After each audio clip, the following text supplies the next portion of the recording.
Welcome to the Highly Sensitive Podcast. I'm Lauren LaSalle, and I'm a former therapist. I'm a highly sensitive person and a self-care and empowerment coach for highly sensitive people.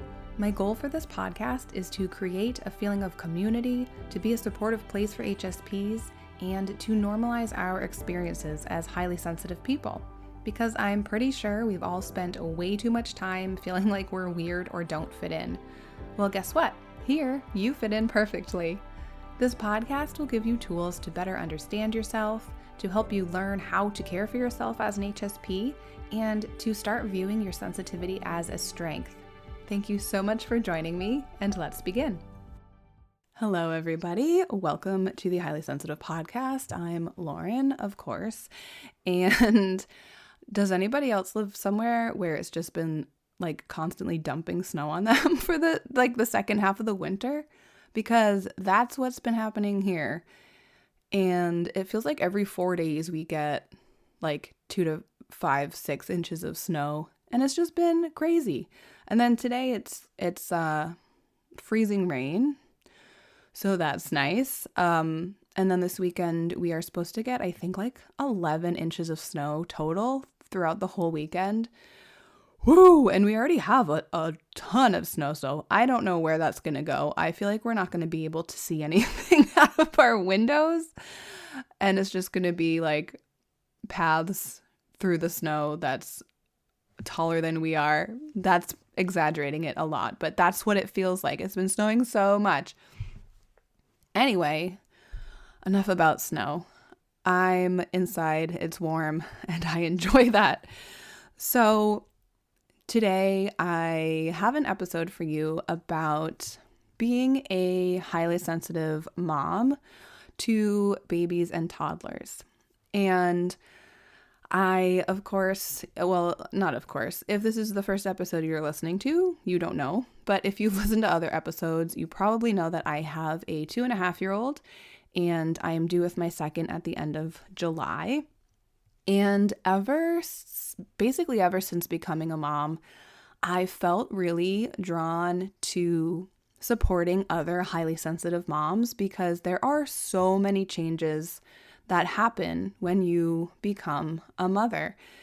And I mean, you have to, you think about yourself in a different way. Sometimes you have to sort of release those expectations and pressures that you have on yourself and on things that you think you need to get done because you have a tiny human to care for now. So your life just isn't the same in like every way. And you really have to figure out how to use your support system if you have one, or how to create a support system, or how to actually do self-care in a different type of way. You have to find a new approach. And so I am in November, after I come back from maternity leave, I will be changing my one-to-one offer to support other highly sensitive moms of littles, so babies and like under 5 years old.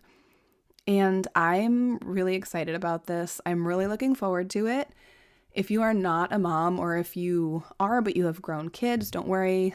I will not be just focusing on this on the podcast. And I still have the Sensitive Self-Care Collective and other ways to support people who are highly sensitive but are not moms, or are moms who have grown kids. Anyway, so that's just a little update about where things will be going now. I am taking maybe 1 or 2 more clients, depending on people's schedules, before I go on maternity leave. So it would be, usually I have a 6-month one-to-one program. It would be shorter. We would sort of figure out what works for you. And I'm just doing that through the end of June so that I have all of July to sort of take off and just prepare for having 2 children. So today I am talking about some self-care strategies for highly sensitive moms of littles, because self-care is essential, especially when you maybe feel like you don't have the time, especially when you have little tiny people you have to care for. You have to care for yourself in order to really truly be there for other people, whether it's your kids or just other people in your life. So If you are highly sensitive, you probably already know that we process things more deeply. We can have sensory overload. We can experience emotions very intensely. And these things can sometimes make being a parent difficult. However, if we don't take care of ourselves, or maybe you were really, like I was really good at, I had my self-care down before I became a mom. And then after becoming a mom, it's just so different. Like I was saying, if you don't figure out how to take care of yourself in this new way, you can feel really overstimulated. You can feel burnt out. You can feel resentful. Nobody wants to feel resentful of their little tiny child, but it happens. And you can have mom guilt, as they say. All of this can happen if you are neglecting self-care. Self-care allows you to show up as the best version of yourself for your little one. So it's so important to figure out how to fit in self-care, how to use your support system so you can take time to yourself and do what you need so you can be there for them. So I have 3 practical self-care strategies. The first one is the tiny moments approach.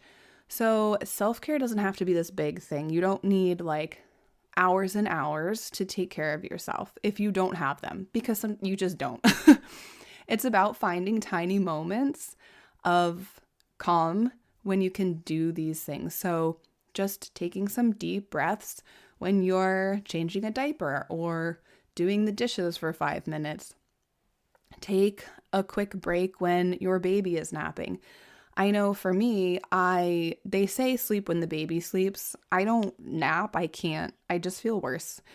So I do take time to myself when my daughter is napping, but I know a lot of people like to get things done when the baby is napping. So do what you need in that time. Just make sure you are also taking care of yourself and doing things that you need for you.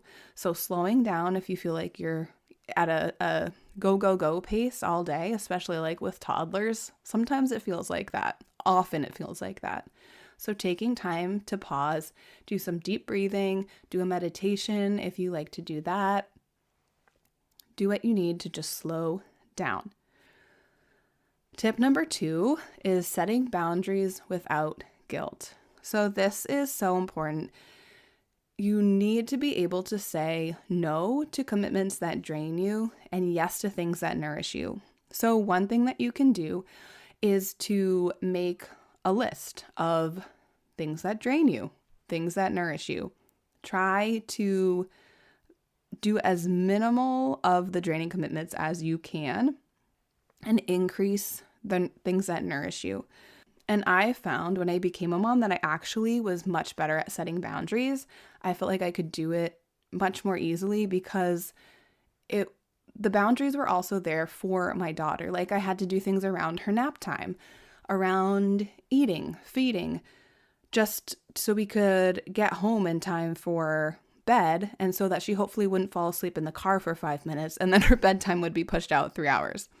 So making lists of those things can be really helpful to just get them out and really sort them out and see what things drain you and what things nourish you. And of course, setting boundaries is not easy, especially if you're not used to it. In my free resources, which I will link to in the episode description, I do have a 7-day boundary setting challenge if anyone is up for that. I have had people get really great results from doing that who previously had difficulty setting boundaries. So that is also something that you can do if you'd like to practice. And like I said, it's totally free. So check that out if that's something you want to work on. Tip number 3 is receiving support and asking for help.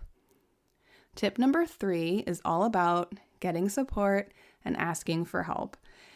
I know that when I first had my daughter, well, for a long time, I just wanted to be with her all the time, which was fine. But then I started to notice that I really needed time for myself. And so I had to start asking it's hard when they are all about mommy or they just need mommy. So my husband was with my daughter when he could be and she didn't need me like to nurse or something. And then my parents don't live that far away. So being able to have them come to our house or go to their house so I could get things done. Now that she's older, she spends the afternoon 1 day a week at their house, which is so nice. And so I had to ask people to be there for me. And of course, these are people that love to be with my daughter anyway, like one's her dad and the other her grandparents. So it's really important if you have those kinds of supports. And I'm not saying like a dad is a support. I mean, he is in a way, he is the other parent. My husband is there for my daughter a lot. Like we share the parenting, of course. And I know not all partners are like that. Like there's more one parent who's more hands-on, and that is just automatically me because I'm with her all day. But it is important to ask the other person and make sure they know what your needs are. Even if you are like equal parents, sometimes the person who's not with the child all day doesn't realize the toll that it can take on you and that you need time to yourself. So it is okay. It's necessary to ask people for help. You can even ask like, hey, can you come vacuum my house? Or can you come like help me do the dishes or whatever you need help with?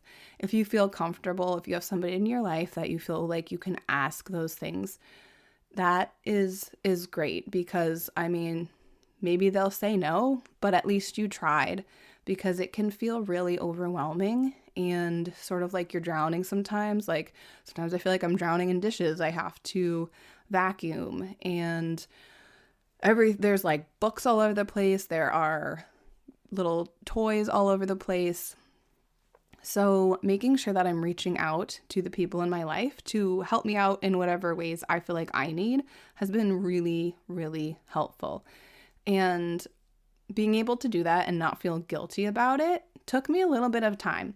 And I didn't feel guilty asking for help. I felt guilty being away from my daughter.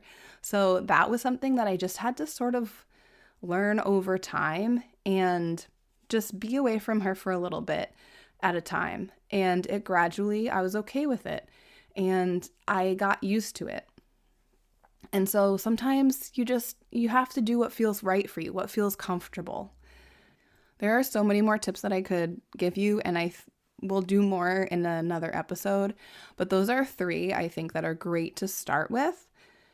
And keep in mind that self-care, especially as a highly sensitive person, is a necessity. It's not a luxury. It's not something that is good if you can practice self-care once in a while.